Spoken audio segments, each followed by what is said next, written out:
Thank you very much. Yeah, well, I would like to thank you all. And dear friends,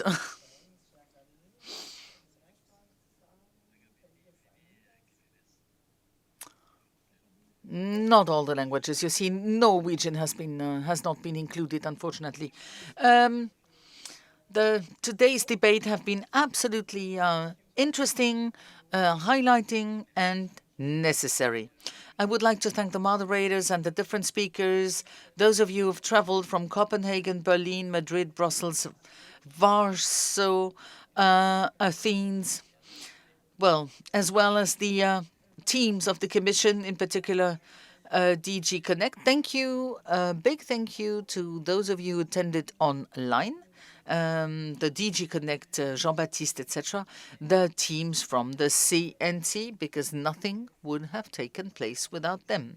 The minister this morning set the lines and for the strategy that France would like to head to in the framework of the French presidency of the European Union. And the presidencies of Portugal and Slovenia had already launched the reflection and questions on those subjects. So we would like to move on with that. We have been working on those two pillars which are extremely strong to reinforce this European audio-visual strain.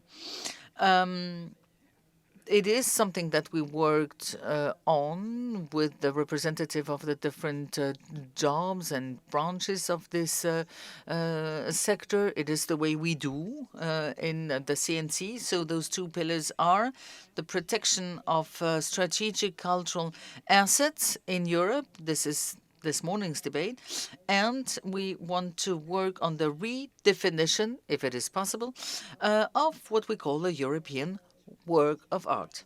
So first, to the first one, the protection of assets. We would like to propose the Commission in the framework of the French presidency of the European Union to first of all define what those assets are about and their scope, the works, the catalogs, production societies, companies of video games, shooting studios, movie theaters, etc. And then also to reflect on the potential or possible setting up of a European regulation. But beyond this protection due to regulation, and it has been mentioned by Marc Dupont-Avis, Odile Limpac, etc. What we would like, and Laurence Farin, by the way, is that we would like to be less to be offensive and not defensive, or a little bit less at least, to reinforce really this this branch within the structure, the structuring, be it economic or structural, and it is of quite an importance for the European Commission. How can we reach that? First of all, to support innovation in this branch, like the theaters who absolutely need to invest in digital but also green possibilities. And this is what Christian Breuer mentioned this morning. He is the chair of the International Confederation of RNSA Cinemas, the CICA. Then to develop private financing opportunities.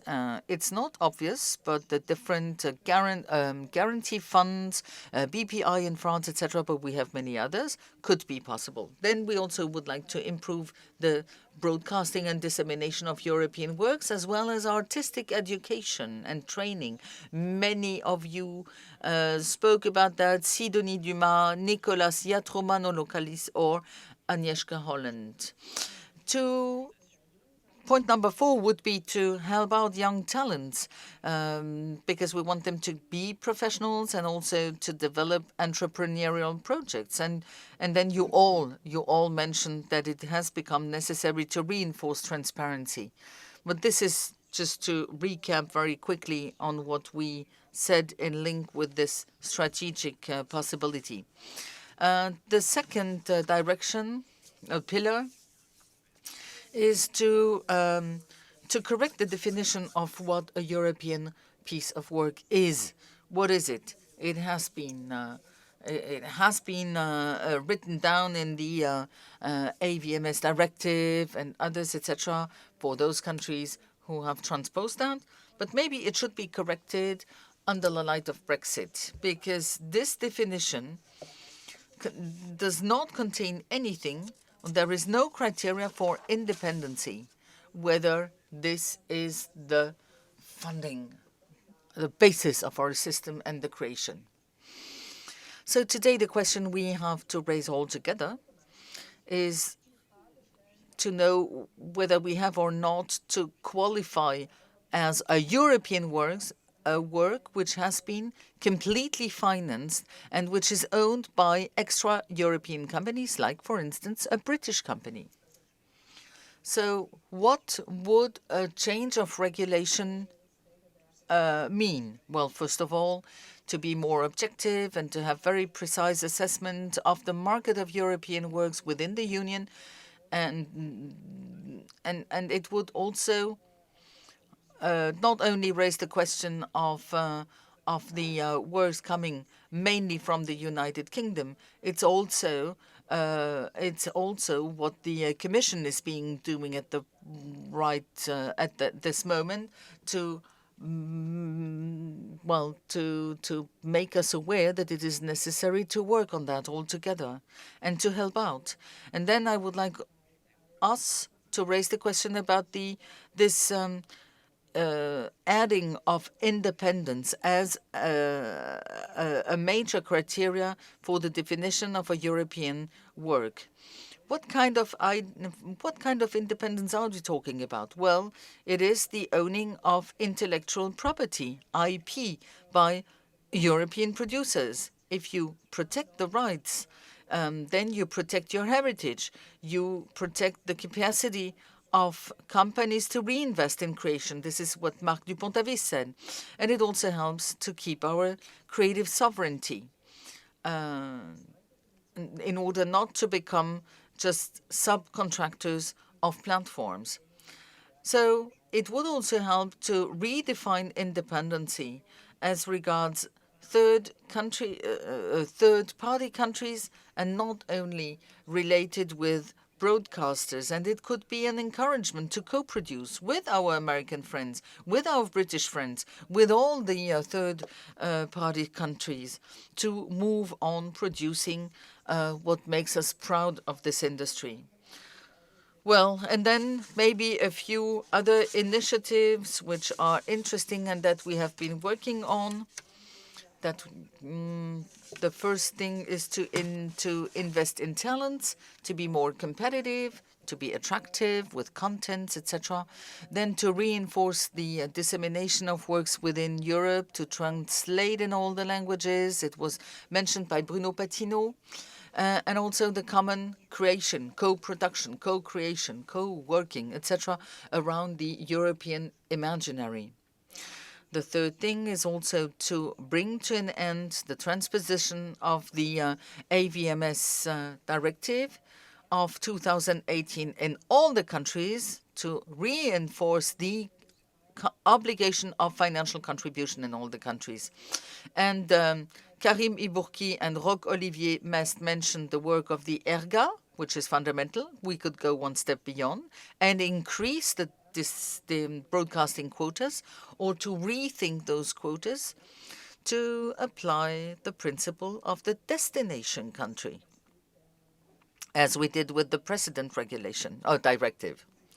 And to better control this regulation, we need to reinforce the work or to support the work of regulators, an exchange of information amongst all the countries, member countries, leaning on the EFADs.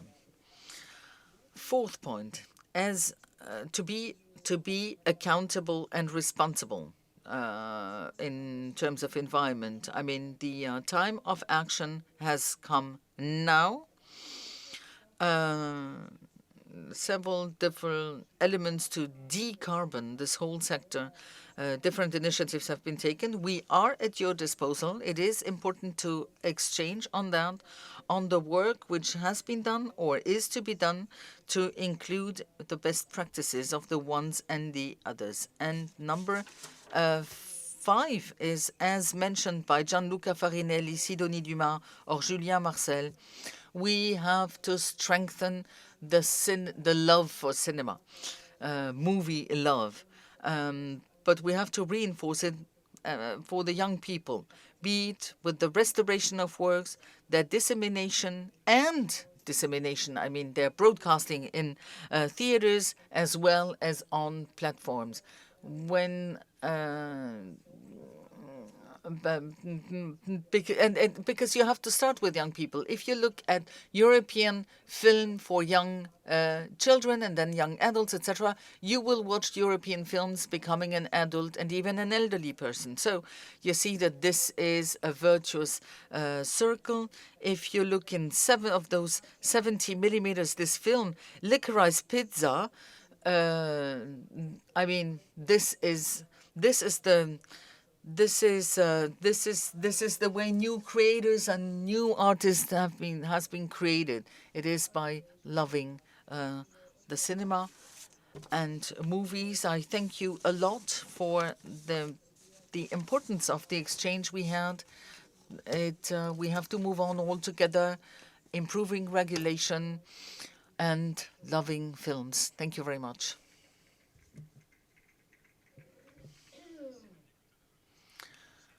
Thank you very much, Dominique Boutonnat. Thank you to the teams of the CNC for their welcome. Thank you to those of you who attended here, but also online. And if you have missed a few things, it will be available on the site, on the website, the conference, the content of the CNC. Have a nice evening. Thank you.